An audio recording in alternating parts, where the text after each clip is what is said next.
এই বিলখন অসমবাসীৰ লগতে সমগ্ৰ ভাৰতৰ ৰাইজে মানি ল'ব পৰা নাই। তেনে ক্ষেত্ৰতেই অসমৰ বিভিন্ন ঠাইত আন্দোলনৰ সৃষ্টি হয় আৰু এই আন্দোলনত অংশগ্ৰহণ কৰি অসমৰ 5জন অসম সন্তান শ্বহীদ হয় আৰু তেখেতৰ আত্মাক শান্তি কামনা কৰি আজি আমি ধুলা আঞ্চলিক ইতিহাস খণ্ডৰ তৰফৰ পৰা আৰু ধুলাবাসীৰ ৰাইজৰ ফালৰ পৰা আমি তেখেতৰ বিদেশী আত্মা শান্তিৰ কাৰণে আমি আজি শ্ৰদ্ধাঞ্জলি জ্ঞাপন কৰিলোঁ। ইয়াৰ লগতে অসম চৰকাৰক আহ্বান জনাইছোঁ যে এই পৰিয়ালসমূহক চৰকাৰে সাহায্য আগবঢ়াব লাগে।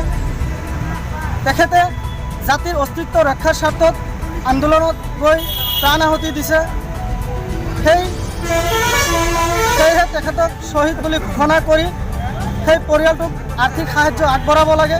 ইয়াত আমি স্পষ্ট ভাষাত দাবী উত্থাপন কৰিছোঁ, বাতিল হ'ব লাগে আৰু অসম চৰকাৰক অসম আৰক্ষীক আহ্বান জনাইছোঁ যে নাগৰিকত্ব সংশোধনী বিধেয়কৰ বিৰুদ্ধে যিসকল সংগ্ৰামী বন্ধুসকলক ইতিমধ্যে আটক কৰি ৰাখিছে, অখিল গগৈৰ পৰা আৰম্ভ কৰি ধৈৰ্য কোঁৱৰৰ পৰা আৰম্ভ কৰি জিতেন দত্তৰ পৰা আৰম্ভ কৰি সকলোকে বিনা স্বাৰ্থে মুকলি কৰি দিব লাগে। আমি ইতিহাস খণ্ডৰ পৰা দাবী উত্থাপন কৰিছোঁ যে বিনা স্বাৰ্থত এই সংগ্ৰামীসকলক